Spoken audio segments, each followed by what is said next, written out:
Este día en la tutoría número 6 vamos a ver dos unidades. La primera unidad es sobre el tema relaciones y estructuras de orden y la segunda unidad es la unidad 7, trata sobre el tema de árboles. Estos son los dos últimos temas del contenido de la materia. Y en la tutoría de repaso del día miércoles estuvimos viendo teoría sobre la unidad 6 y sobre la unidad 7. Hoy vamos a enfocarnos también sobre algunos ejercicios. También vimos algunos ejemplos de la unidad 6 el día miércoles y estuvimos hablando del diagrama de Hasse. Pero antes de ver un ejemplo de diagrama de Hasse, recordemos a qué se refiere el tema de relaciones de orden.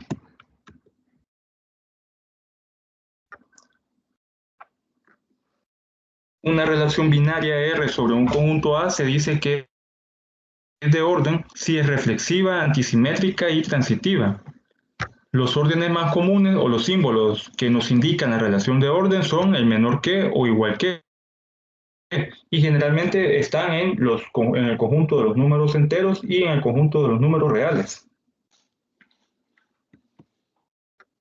Recordemos un poco lo que es la propiedad reflexiva. Esta se da sí y solo sí cuando X, que pertenece al conjunto A, se relaciona a X con ella misma, es decir, X se relaciona con X.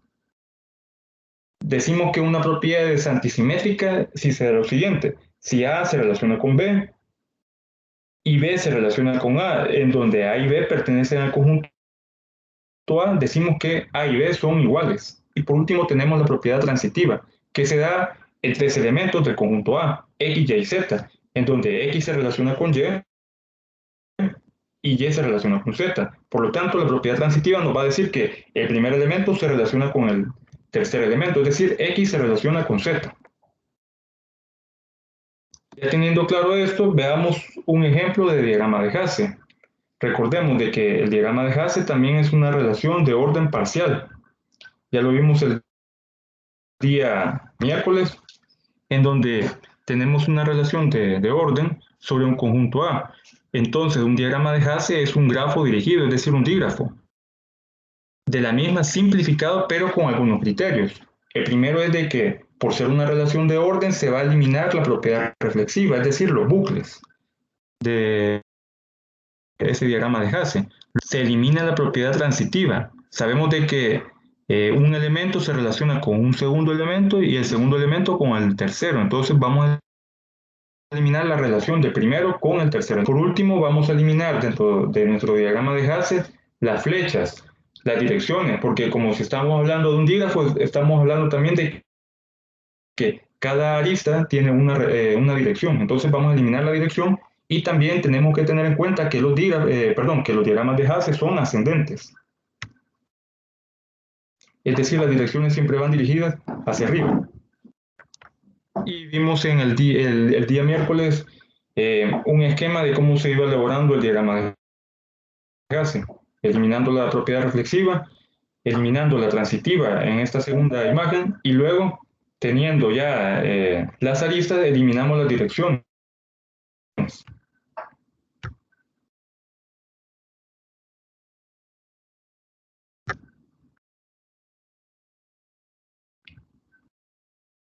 Y tenemos ahora este ejemplo: construir el diagrama de Hasse de la siguiente matriz que representa un orden parcial. Y aquí se nos da la matriz relación. Es compuesta de unos y ceros. Por ser una relación binaria, entonces lo primero que vamos a hacer es obtener la relación de esta matriz. Y para ello vamos a identificar, tanto en las filas como en columnas, los elementos de ese conjunto. Yo utilicé los elementos desde la A hasta la E, tanto en las filas como en las columnas. Entonces, ahora para obtener la relación, como lo vimos anteriormente, se hace en la intersección de una fila con una columna cuando hay un 1. Por ejemplo, acá tenemos que en la primera fila con la primera columna se relacionan con un elemento 1. Entonces tenemos el par ordenado A, A. En la segunda fila, es decir, en la fila B, vamos a obtener el par ordenado B, A, porque en la columna A con la columna B se interceptan con un 1. Entonces acá ponemos B, A. Luego tenemos el par ordenado B, B, porque en la intercepción se forma un 1. En la fila C tenemos C, A con la columna A, C, B y C, C. Entonces los colocamos C, A, C, B y C, C. En la fila D vamos a tener intersecciones con la columna A, porque aquí tenemos un 1, D, A. Luego D, B. Seguimos acá, D, D. Y por último, tenemos en la fila D una intersección con la columna E, D, E. En la última fila vamos a obtener los pares ordenados E, A, E, B, E, D y E, E. Siguiendo el orden para poder elaborar el diagrama de Hasse, vamos a elaborar el dígrafo de esta relación. Ya tenemos los pares ordenados. Entonces, recordemos lo siguiente, como a la hora de elaborar el diagrama de Hasse, vamos a tener la característica que es ascendente.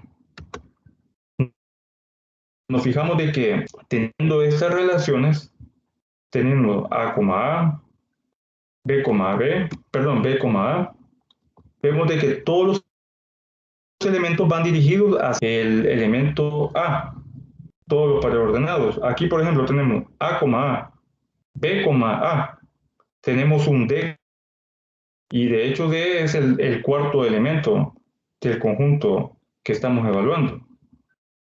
D, B, aquí tenemos E, A, entonces significa que el elemento, el vértice A va a estar arriba de los demás vértices, arriba de los demás elementos del conjunto. Por eso coloco aquí, en este caso coloco el vértice A en una posición superior al resto de los vértices. Entonces coloco, en este caso luego coloco B, C, D y E. Al momento de unir las aristas, debo tener el cuidado de respetar los pares ordenados. Aquí se nos forma una propiedad reflexiva, A. Entonces coloco el bucle A. Acá tengo B. Aquí tengo el vértice B, dirijo la arista hacia A y le coloco la flecha en la dirección hacia el vértice A. B, B es un bucle que inicia y termina en el mismo vértice. C, A. El vértice C lo dejé más con una distancia superior, mucho más abajo, y en medio está B, entonces trazo una arista de tal manera que vaya desde C hacia A, sin pasar por B. C, C es un bucle que se inicia y termina en C. D, A, dibujo la proyección de D hacia A. Ahora D, B. Trazo la arista desde D hacia B. D, D es un bucle que inicia y termina en D. D, E. Desde el vértice D hacia E. E, A. Igual, coloco una arista desde el vértice D hacia E, B.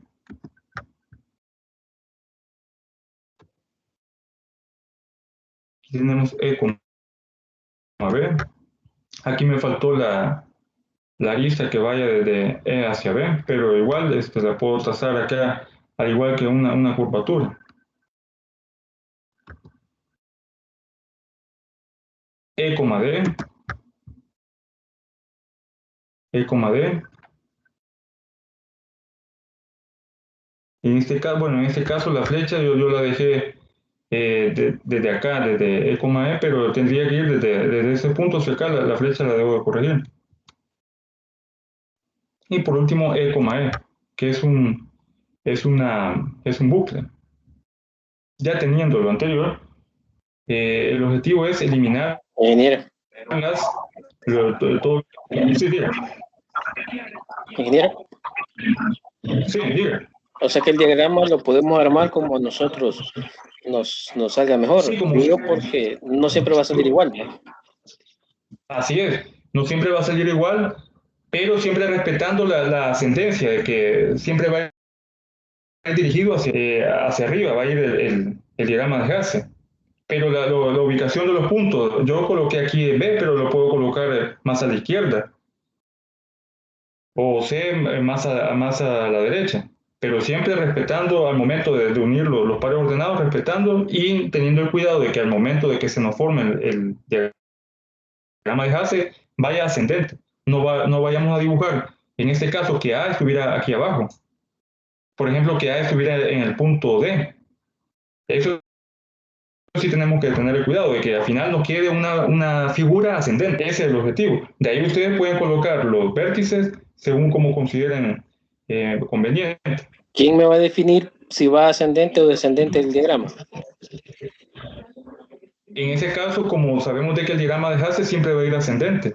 Y eso lo vamos a ver a la hora de que hemos formado nuestra relación. Todos los pares ordenados. Debemos de notar la mayor cantidad de pares ordenados hacia dónde va dirigido la segunda coordenada, el segundo elemento de cada par. Aquí, por ejemplo, vemos de que A, A, aquí tenemos B, A, y tenemos inclusive E, A, y E lo he puesto como último vértice, perdón, como último elemento del conjunto. Entonces ahí nos indica de que A está arriba de todos, porque la segunda coordenada es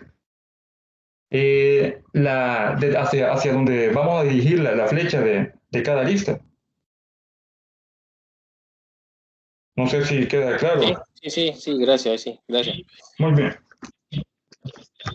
Entonces, ya sabiendo de que ya sabiendo que hacia dónde va a ir dirigido nuestro dígrafo, que en este caso es hacia A, y ya formando el dígrafo, procedemos a eliminar la propiedad reflexiva y la transitiva. Y por último, la flecha de dirección, para poder formar nuestro diagrama de Hasse. Notemos acá, todos los bucles deben de ser eliminados. Eso es lo primero. Segundo, la propiedad transitiva. Es decir, como estamos relacionando tres elementos, la relación del primero con el tercero se deben eliminar. Entonces acá tenemos que la transitividad de C hacia, eliminamos esta arista, la curva. La transitividad de D hacia A, como pasa por E, eliminamos esta línea. Y de ahí le damos forma al diagrama de Hasse. Aquí tenemos entonces, unimos de C a B hacia A, de C a B hacia A. Dejamos la unión de B hacia D. Y por último, dejamos acá la unión de D, E y A. Y la trazamos en esta dirección. Pudiéramos dejarlo inclusive así como está aquí en esta forma con inclinación, formando este ángulo. Pero en este caso yo consideré dejarlo de esta forma, casi en una línea, en una pendiente uniforme, y no con este quiebre.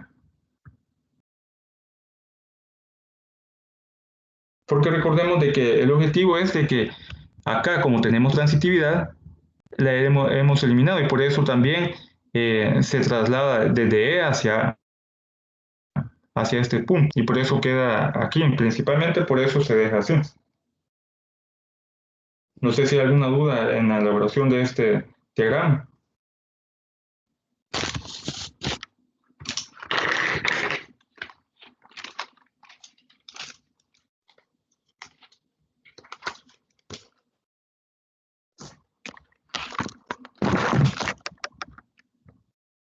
No, creo que no.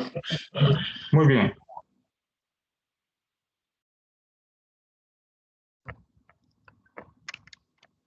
Solo para corregir acá, aquí tengo de D hacia E, que es voy a de D hacia E, pero en este caso de E hacia D, de hacia D no está correcto. Aquí tendría que ir, en este caso de E hacia D, aquí tendría que ir un 0, porque si no se hace simétrico el diagrama.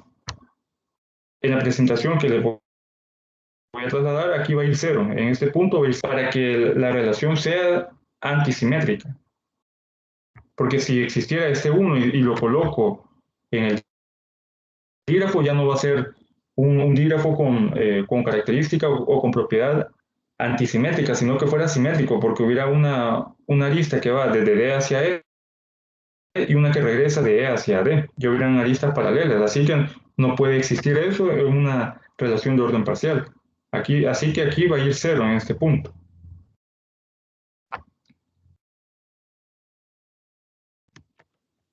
Ahora veamos el tema de retículas. Una retícula es un conjunto parcialmente ordenado, es decir, que tiene las propiedades reflexiva, antisimétrica y transitiva, tal que cada subconjunto A, B de dos elementos tiene una mínima cota superior y una máxima cota inferior. ¿Qué es una cota superior o qué es una cota mínima cota superior y qué es una cota máxima? Veamos la definición. Cota superior. El elemento A de un conjunto A se dice que es una cota superior de B, subconjunto de A, si es posterior a todos los elementos de B.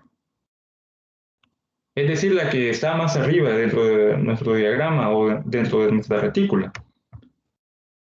Y una cota inferior va a ser dentro de un elemento, perdón, dentro del conjunto A, el elemento A se dice que es una cota inferior de B, subconjunto de A, si es anterior a todos los elementos. Esto quiere decir de que la cota inferior va a ser la que está más abajo de ese conjunto o retícula.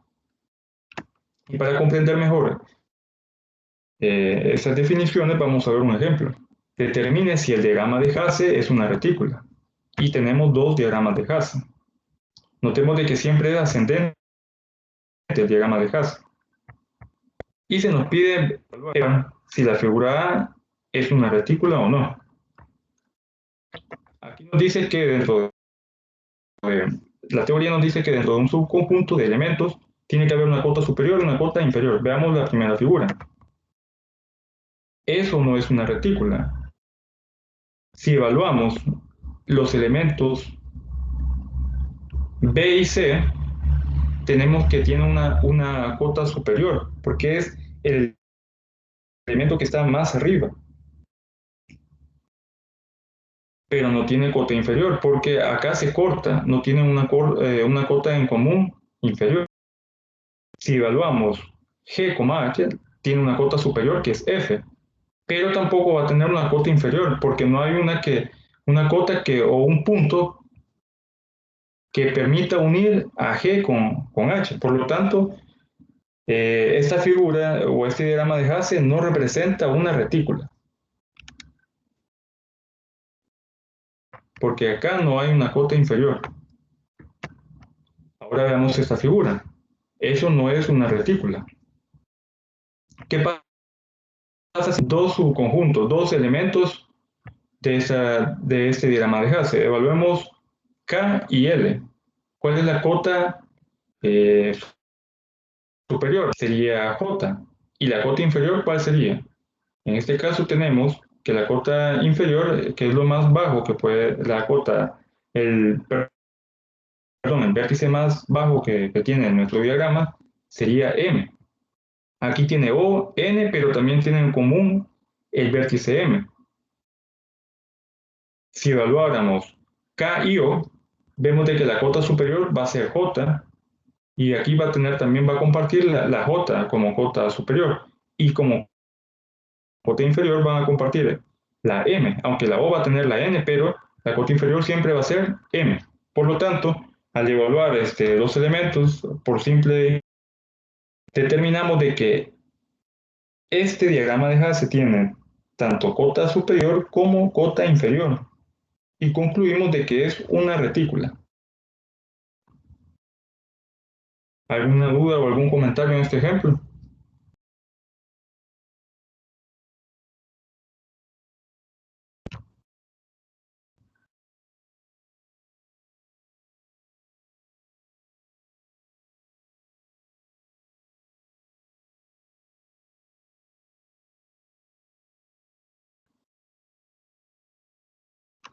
Bueno, si no, continuamos con el siguiente ejemplo. En la tutoría de repaso estuvimos viendo lo que era un mapa de Carnot, que el objetivo es simplificar a expresiones más sencillas lo que es una tabla de verdad. Y vimos un ejemplo de dos variables, de x y y. Yo les decía de que les quedaba de tarea investigar cómo se elabora un mapa de Carnot de tres variables. Y en este curso vamos a ver lo que es de dos variables, de tres y de cuatro. Espero que hayan investigado cómo se elabora el mapa de Carnot de tres variables y ahora les voy a presentar un mapa de Carnot de cuatro variables. La forma de cómo se elabora el de tres variables y el de cuatro, inclusive el de dos, es similar. Aún el de tres y el de cuatro tiene son mucho más similares porque al final el objetivo es abarcar la mayor cantidad de unos, como lo estuvimos viendo el día miércoles, para ir simplificando cada una de las expresiones. Entonces tenemos acá esta tabla de verdad compuesta por las variables x, y, z y w. Y aquí tenemos el resultado, es decir, la función que nos da esta tabla de verdad. Yo les explicaba de que acá tiene una expresión booleana. Y para obtenerla de esa tabla de verdad, nos fijamos en los valores que tienen 1 como resultado final. Y aquí obtenemos la expresión de la tabla de verdad. Veamos. Colocamos acá función de x, y, z, w. Y comenzamos evaluando en esta álgebra booleana, en la parte donde la variable nos da 0, vamos a colocar la variable y con una pleca, que va a ser prima. Entonces aquí tenemos x', y', z' y w'. Fijémonos aquí abajo, x', y', z' y w'. Ahora evaluemos esta tercera fila, porque aquí hay un 1 como resultado. Aquí tenemos un 0, así que no lo vamos a tomar en cuenta. Pero acá sí hay un 1 como resultado final. Entonces tenemos x', y', z normal y w'. Entonces colocamos x', aquí y', z normal así sin prima y w'. Veamos la tercera expresión. Y aquí tenemos este 1. Tenemos x', y normal sin prima, z' y w sin prima. Es esta expresión. Veamos el siguiente elemento que tiene un 1 como resultado final. X', y sin prima, z también y w'. Ahora ve este elemento que también tiene un 1. X', X, Y, Z' y W'. Y por último tenemos esta expresión de acá, X, Y, Z y W', que es esta última. Aquí tenemos la expresión de la expresión booleana de esta tabla de verdad y el objetivo del mapa de Carnot va a ser hacerla mucho más sencilla. Teniendo aquí la tabla de verdad, vamos a utilizar la fórmula 2 elevado a la n para determinar cuántos cuadros va a llevar nuestro mapa de Carnot.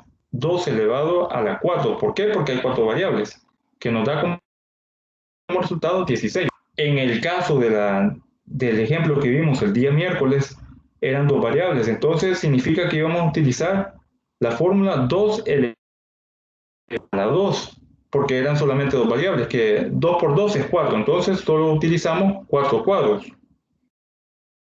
¿Qué pasa si vamos a utilizar que si hubieran solamente 3 variables? Utilizáramos esta fórmula 2 y ahora en vez de 4 vamos a poner 3. 2 elevado al cubo, ¿cuánto es? 8.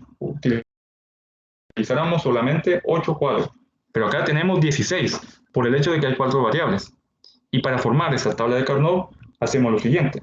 Recordemos de que cuando estuvimos viendo solo de 2 variables utilizamos solamente los valores de 0 y 1. Aquí tenemos esto, 0 y 1. En X y en Y, 0 y 1. Pero acá, como hay más variables, colocamos en la primera parte, en la parte de las horizontales, perdón, en la parte vertical colocamos ahora dos variables, x, y en la parte vertical vamos a utilizar las otras dos variables, z, w. ¿Qué pasa con el mapa de Carnot de tres variables? En un lado vamos a dejar dos variables y en el otro solo vamos a dejar una, pero acá desde 4. Entonces tenemos xy y zw. Ahora, como ya son cuatro variables, ya no vamos a poner solo 0 y 1 en los cuadros. Vamos a seguir este orden. Vamos a colocar en el primer cuadro 0, 0, en el segundo 0, 1, en el tercero 1, 1 y en el último 1, 0. Es decir, los posibles valores que puede adoptar cada una de las variables. Lo mismo vamos a colocar en la parte horizontal, en la parte vertical, 0, 0, 0, 1, 1, 1 y 1, 0. Cada uno de estos cuadros, vemos acá que tiene dos elementos. El primer elemento representa a la primera variable. Por ejemplo, acá, en la parte horizontal, el primer 0 representa a la z, el segundo 0 representa a la w. Aquí, por ejemplo, tenemos 1, 1.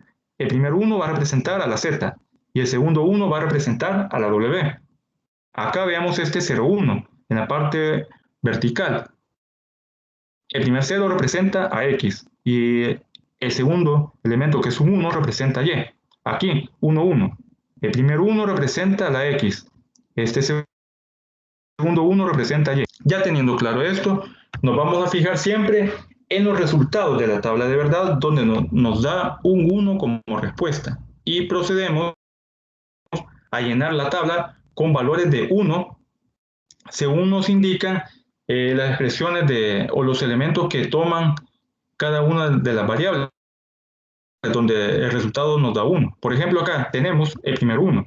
Nos está diciendo que cada una de estas variables toma un valor de 0. Busquemos entonces cuando x vale 0 y cuando y vale 0, que es acá. Y cuando z vale 0 y w vale 0, es en esta misma línea, en este cuadro. Aquí hay una intersección, entonces colocamos un 1. La tercera línea, esta, porque acá tenemos un 1 de respuesta. X y y valen 0, y z vale 1 y w 0. Entonces tenemos 0, 0 y 1. Buscamos 0, 0 en xy y 1, 0 en zw. Es hasta acá. Aquí está 0, 0 en xy y 1, 0 en wz. Coloco un 1. Ahora este 1. 0, 1 en xy y 0, 1 en zw. 0, 1 xy y 0, 1 en zw. Coloco un 1. Aquí lo tengo en este cuadro. Ahora tenemos el resultado. 0, 1 y 1, 0. Busco 0, 1 y 1, 0. Es decir, aquí. Y aquí lo ven el 1. Ahora me voy hasta este punto, hasta esta fila, porque todos estos resultados que vemos tienen 0 como respuesta, así que no se toman en cuenta. En este 1 tenemos 1, 1 y 0, 0. Pongo 1, 1, es decir, acá 1, 1 y 0, 0. Coloco un 1, que estamos viendo esta línea. Ahora la última, 1, 1 en XY y 1, 0 en ZW. 1, 1 y 1, 0. Corresponde a este punto. Y he colocado un 1. En algunos textos podemos ver de que se le va a colocar 0 a los cuadros que quedaron vacíos. No es necesario que le coloquen 0, pero si ustedes consideran colocarle 0, le pueden colocar 0 a esos cuadros vacíos. Antes de continuar con la siguiente parte, ¿hay alguna duda hasta el momento?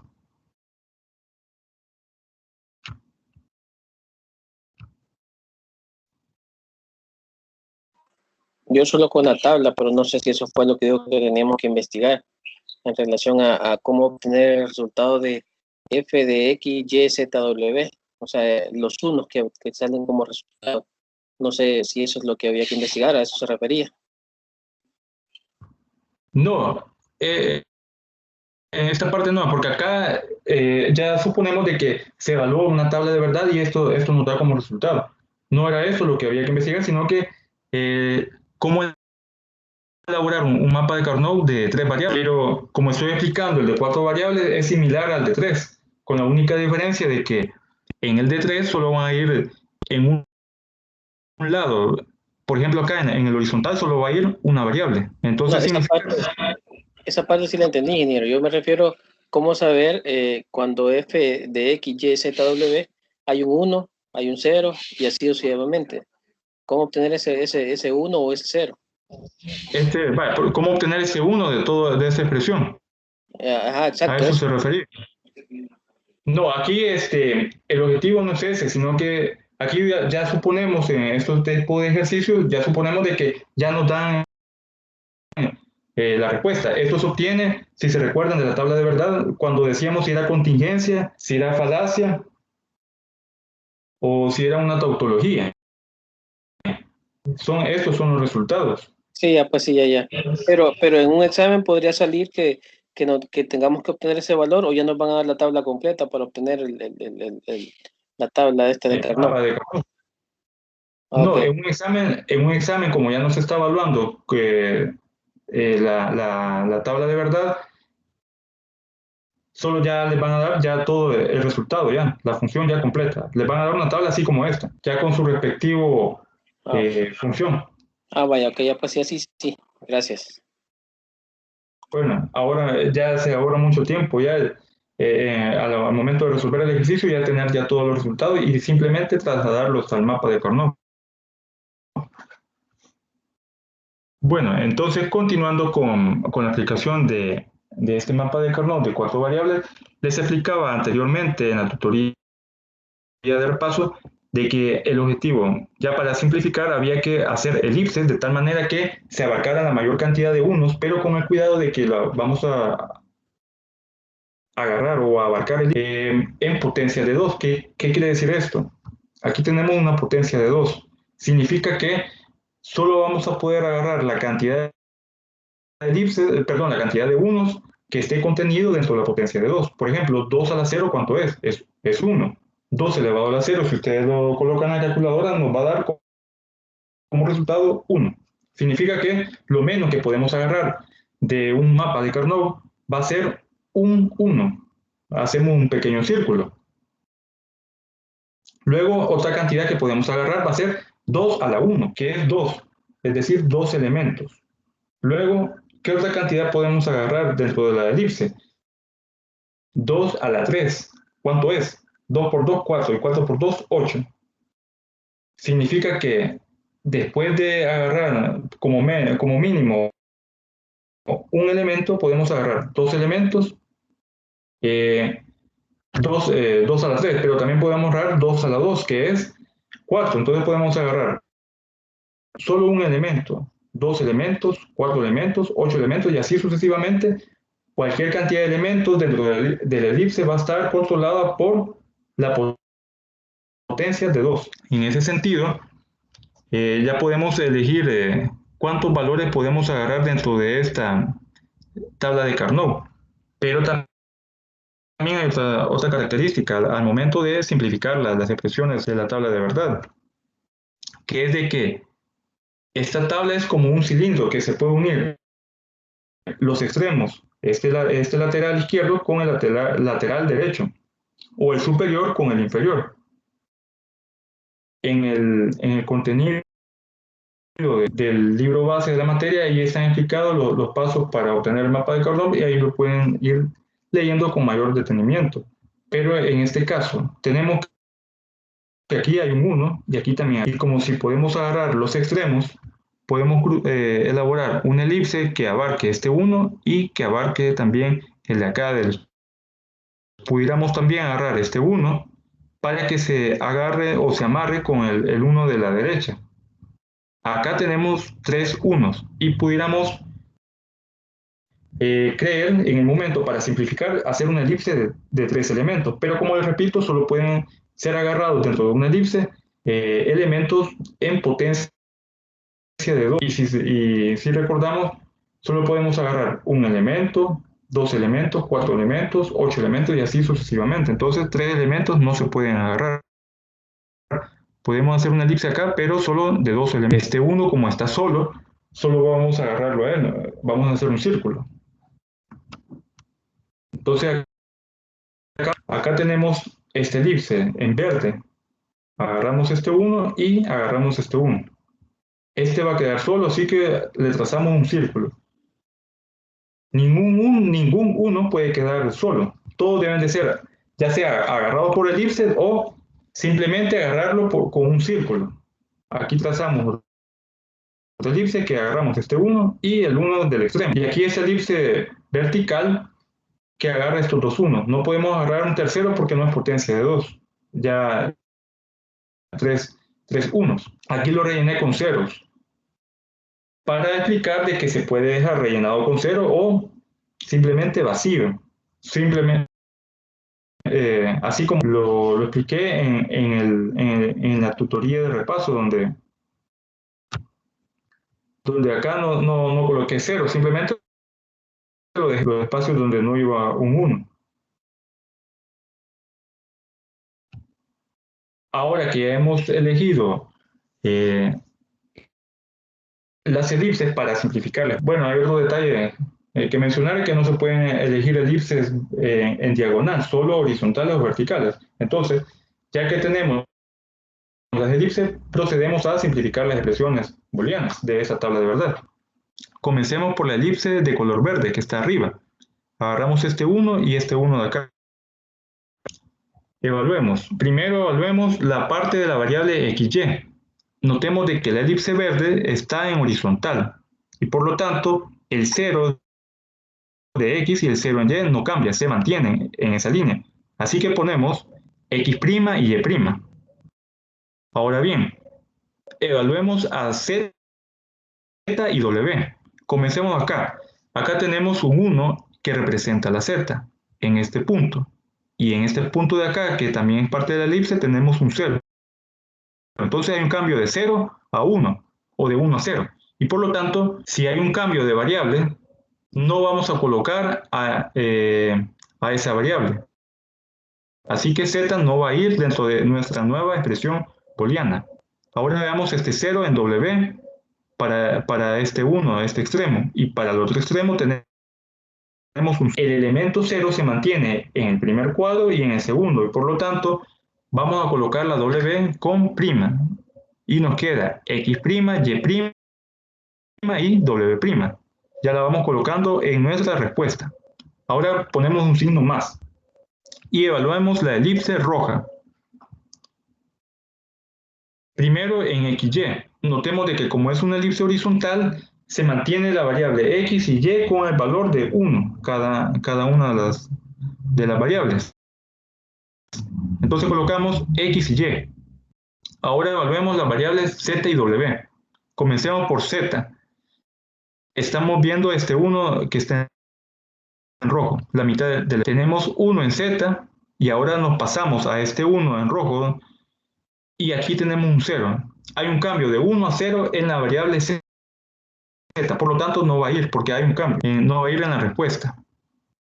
Ahora la variable W, tenemos 0 en el primer 1 y en el segundo 1 tenemos 0, se mantiene el 0 de 0, entonces colocamos W' y se nos forma la expresión X, Y, W' y la colocamos ya en la respuesta, la nueva función que nos va a dar como resultado.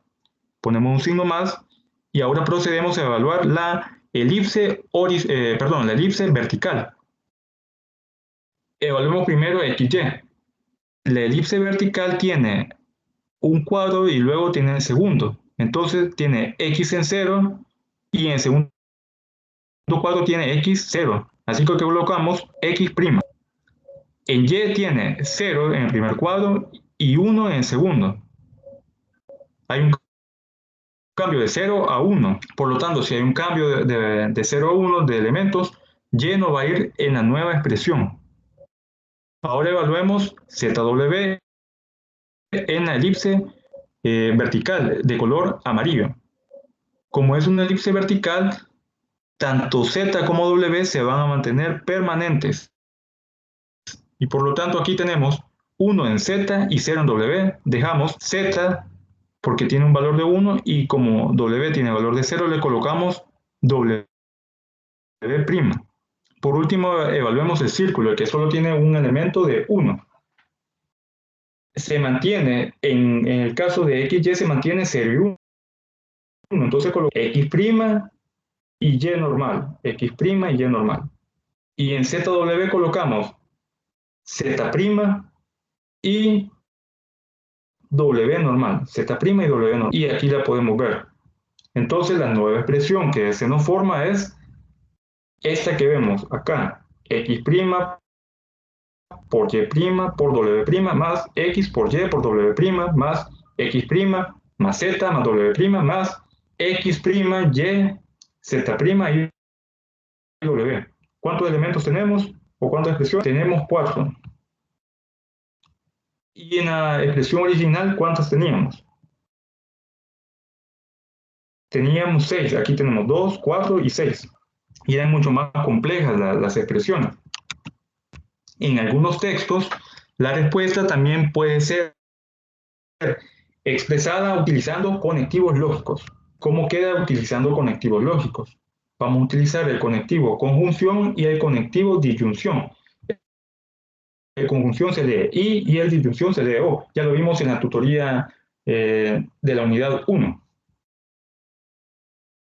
En el caso de la conjunción, se va a representar como una multiplicación. Entonces tenemos acá X' por, ponemos la conjunción, Y' por W'. Y en vez de signo más, utilizamos la disyunción que se lee O. Entonces ponemos O paréntesis, X, luego Y y W'. Y así vamos representando la expresión. En vez de más, colocamos el conectivo conjunción, paréntesis, X' por Z por W'. Y el por va a representar la multiplicación, es decir, la conjunción. Y por último, la expresión.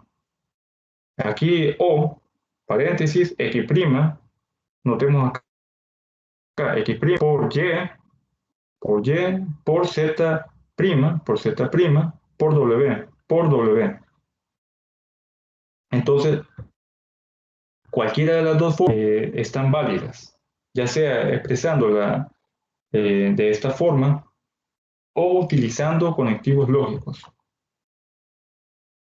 ¿Alguna duda o algún comentario en este ejercicio?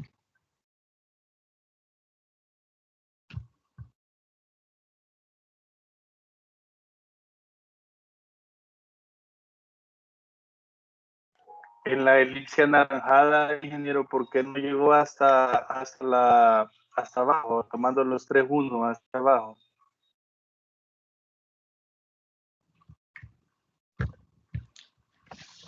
En ese caso no se puede llegar hasta el último 1, es decir, para tomar los 3 elementos, porque las elipses solo van a tomar o agarrar elementos de 1 en potencia de 2. Por ejemplo, a lo que me refiero es esto, de que solo podemos agarrar, si en vez de n colocamos un 0, ¿cuánto nos da? 2 elevado a la 0 es 1.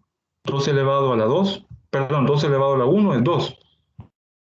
2 elevado a la 3 es 8.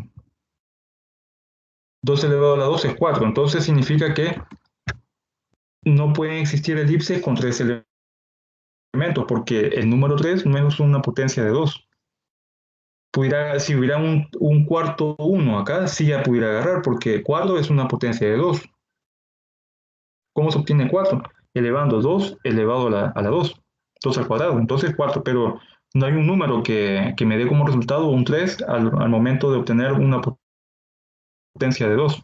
Por eso es de que no elegí, no agarré este 1, este último 1. Ok. Aquí, en el caso de este 1 que está solo, sí se puede quedar así porque es el equivalente a tener 2 elevado a la 0. 2 elevado a la 0 es 1. Entonces significa que lo menos que podemos agarrar dentro de una elipse es un valor. Entonces tengamos cuidado al momento de una tarea o del examen, que viniera un ejemplo en donde se nos presente una situación como esta, que hay 3 unos, no vayamos a agarrar los 3 unos, sino que solo 2, no se pueden agarrar 3.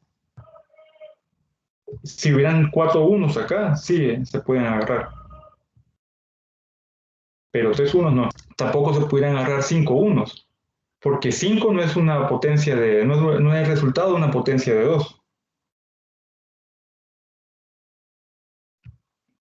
Y otra cosa es que en diagonal no se pueden tomar tampoco. Por ejemplo, el uno verde con el uno azul no se podrían tomar, ni el rojo Tampoco, con el azul.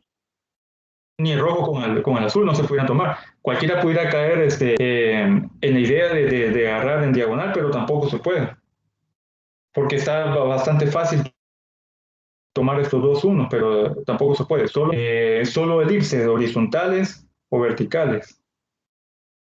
Ok. Pero cuando hay 4 unos, se agarran pares, ¿va? Uno y uno, ¿verdad? Cuando hay 4 unos. Cuando hay 4 Sí. unos se pueden agarrar todos los unos de un solo, siempre y cuando estén así como acá en línea, que aquí hubiera un 1. O también suponiendo que aquí tuviéramos aquí un 1 y aquí otro 1, pero aquí hubiera un 0. Entonces se pueden agarrar todo este cuadrado, estos 4 elementos. Y, no, o sea, no se tomarían separados, una elipse tomando 2 unos y otra elipse tomando otros 2 unos. Eso sí no se puede, si hubiesen 4 unos. Ah, 4 unos juntos, así como en este cuadrado que hubieran 4 unos, que agarraron una elipse acá y otra elipse. Si lo hacen, Ajá. si lo hacen se puede hacer, pero como el objetivo es reducir la expresión booleana, entonces no estaría correcto hacerlo, porque si hiciera una expresión mucho más complicada, así que se tendría que agarrar todo el cuadrado de unos. Ok, y ahí va, quizás que me perdí un poquito cuando evaluó los unos de color verde que están a los extremos. Evalúa XY, si tiene XY, 0 o 1, ahí el que lleva 0 no se sería puede, si X'. tiene cero, el que lleva cero sería prima. Y en el caso de, eso de XY, pero en el caso de ZW, evaluar la parte de ZW, como hay un cambio, en el primer cuadro hay 1 en Z y 0 en Z, en el segundo cuadro, entonces no se va a colocar porque hay un cambio de 1 a 0. Pero W sí se coloca porque en el primer cuadro de 1 hay un 0 y en el segundo cuadro hay un 0, entonces se mantiene. Por lo tanto, coloco W'. Eso estamos hablando para la elipse color verde. ¿Alguna otra duda en este ejemplo?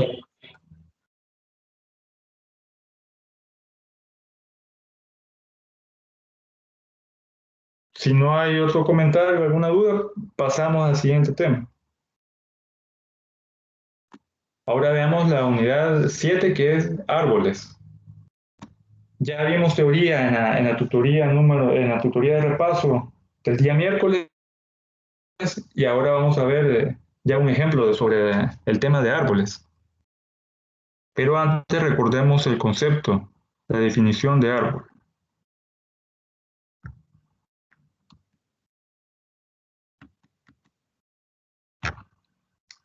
Sea A un conjunto y T una relación en A.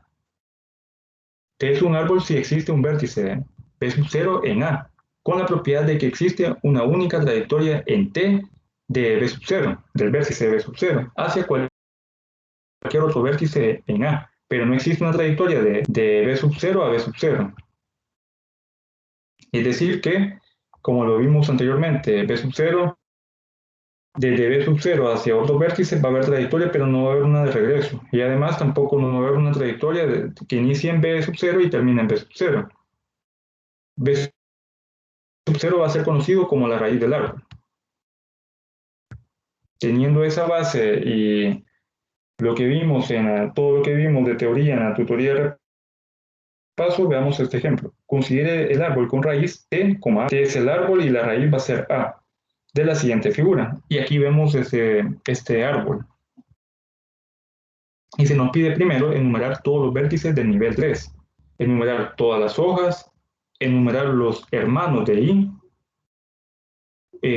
cuáles son los hijos de I, y se nos pide también obtener los subárboles con la raíz C y con la raíz D. Comencemos enumerando los vértices de nivel 3. Recordemos de que la raíz va a ser de nivel 0 y a medida vayan bajando los vértices va aumentando el nivel. Raíz tenemos nivel 0. Nivel 2 van a ser los vértices que van a continuación de la raíz.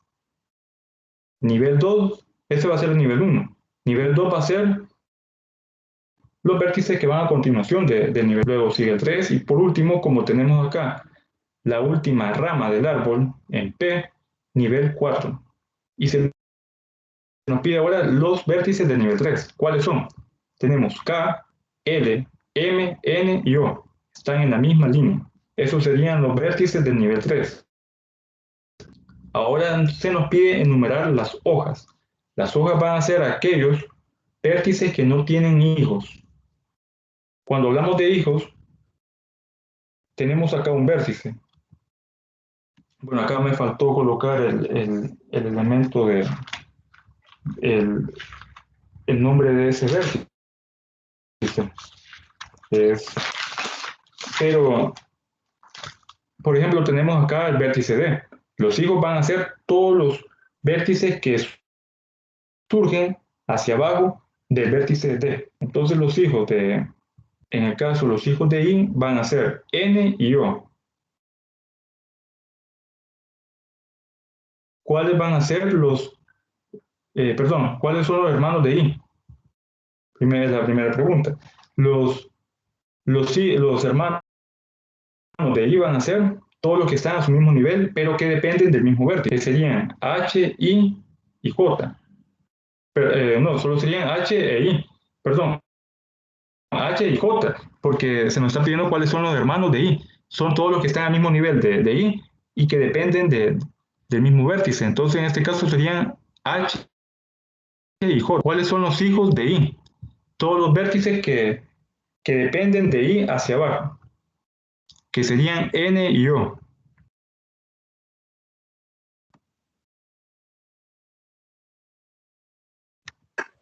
Y J porque es hermano De I. de I. Ajá, si no, no depende por el Porque, nivel. porque aunque primero pero son hermanos porque son en el mismo nivel, pero principalmente son hermanos porque dependen del mismo vértice que está antes de ellos, que sería D. Porque entonces también fueran hermanos F y G de I, pero no, porque no depende del mismo vértice. En cambio, D Okay. tiene, de D hacia abajo van con los mismos vértices, H y J, por eso es que son hermanos. Ahora vamos a, bueno, los hijos de I ya nos quedó claro que serían N y O porque dependen de I, hacia abajo. Ahora veamos el árbol o el subárbol con raíz C y con raíz D.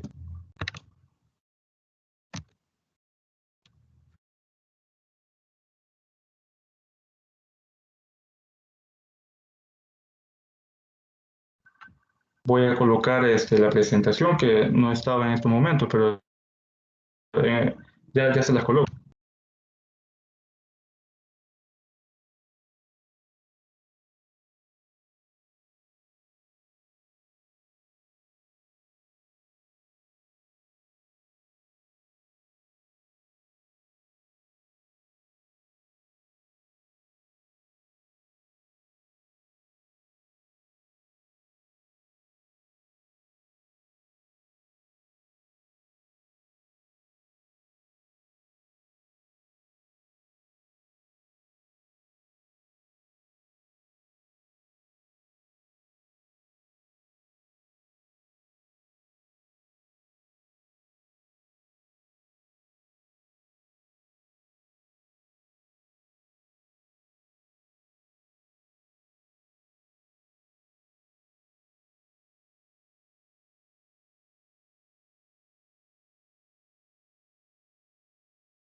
Entonces, me avisan si pueden ver el cursor en estos momentos.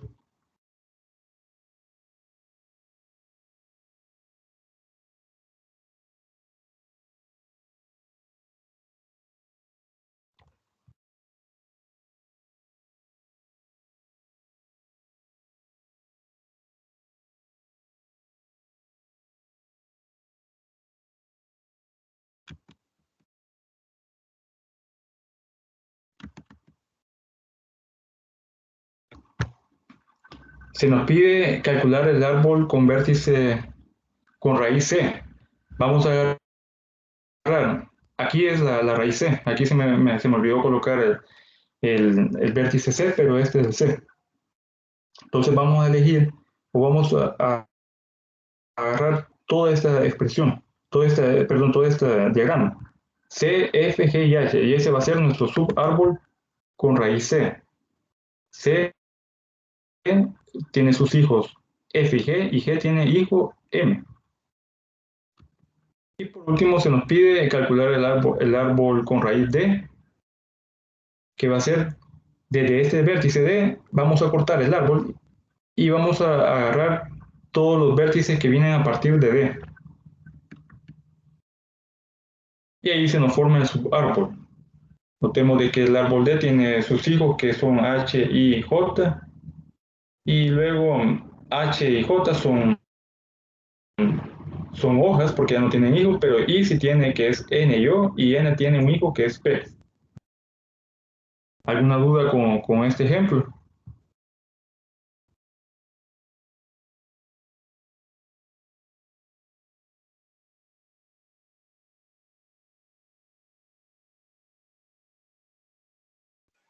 No, está claro.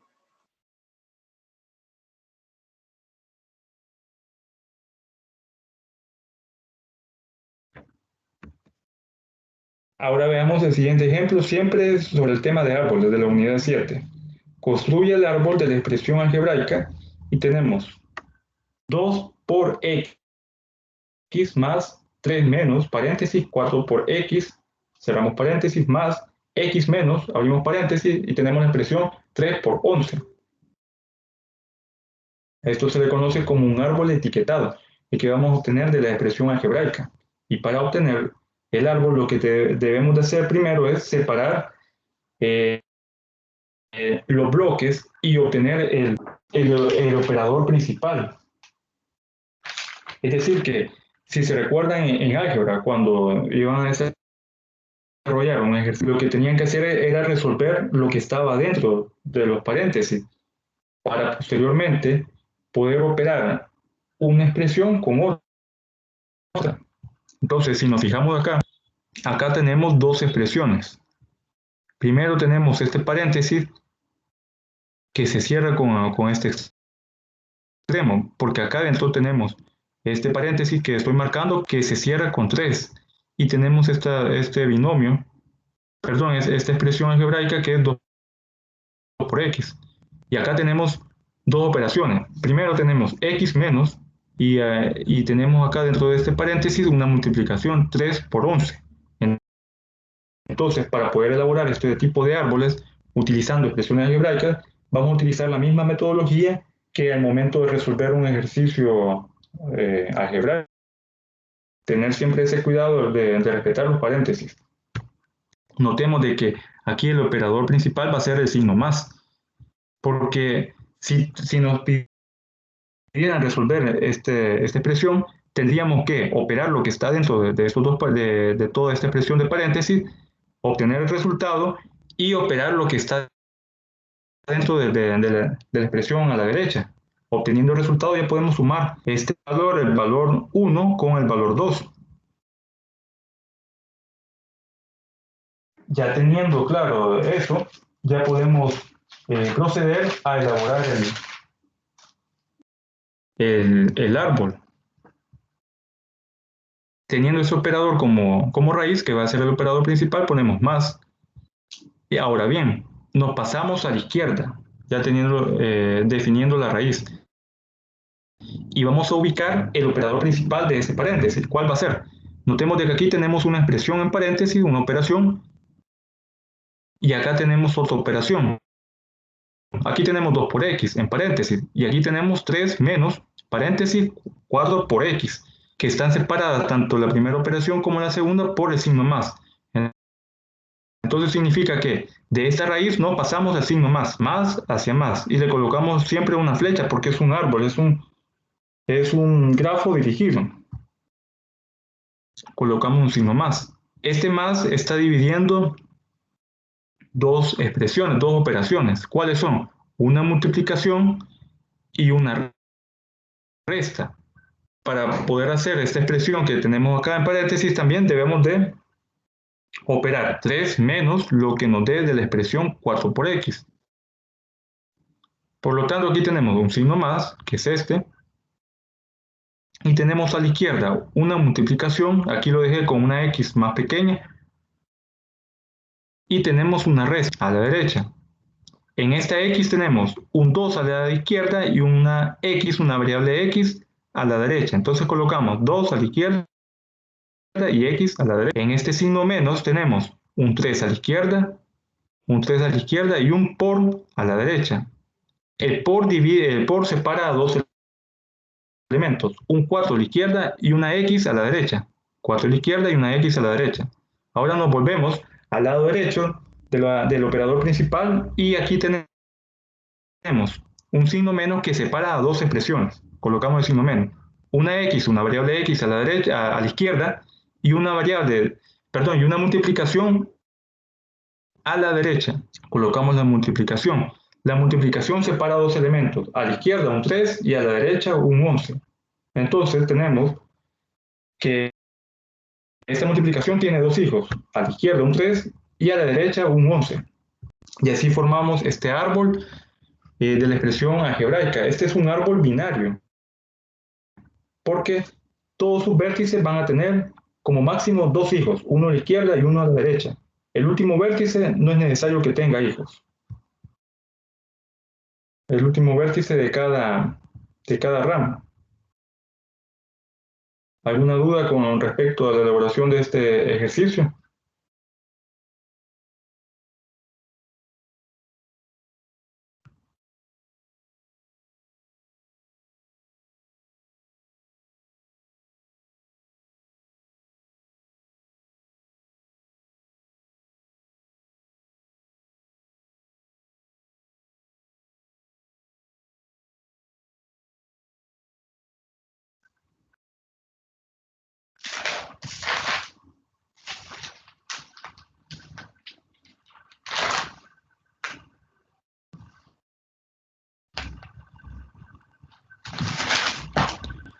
Bueno, si no hay ninguna duda, hasta aquí llegamos a lo que es la tutoría número 6. Y antes de finalizar, pues quiero agradecerles por haberse conectado durante el ciclo a las diferentes tutorías. Recordemos de que aún hay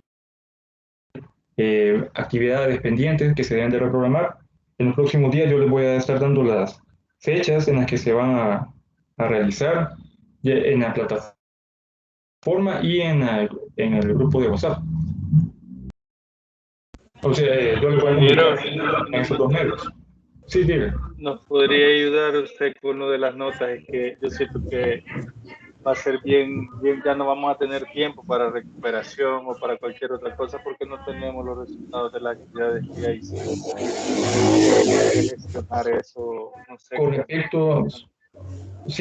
Con respecto a las notas, yo les explicaba de que como tutores debemos de esperar las rúbricas, porque son los coordinadores los que elaboran las tareas, los que ellos ponen los ejercicios que se van a evaluar. Entonces, ellos también nos tienen que dar la rúbrica y la ponderación de cada procedimiento. Yo he estado consultando con el coordinador y estoy en espera que él responda de cuándo nos va a proporcionar esos documentos. Yo comprendo de que es necesario saber las notas ya para final de ciclo y obviamente para entrar al parcial, para saber cuánto lleva. Tengan un poco de paciencia y yo les voy a informar. Si ahora me informa el coordinador, yo les notifico. Y si ahora proporciona la rúbrica, pues igual yo voy a estar actualizando notas en los próximos días. Está bien, ingeniero, gracias. Bueno, entonces, como les repito, yo les voy a avisar en el grupo de WhatsApp y en la plataforma cuándo se van a reprogramar las actividades que han estado pendientes. Así que hasta aquí llegamos a la tutoría.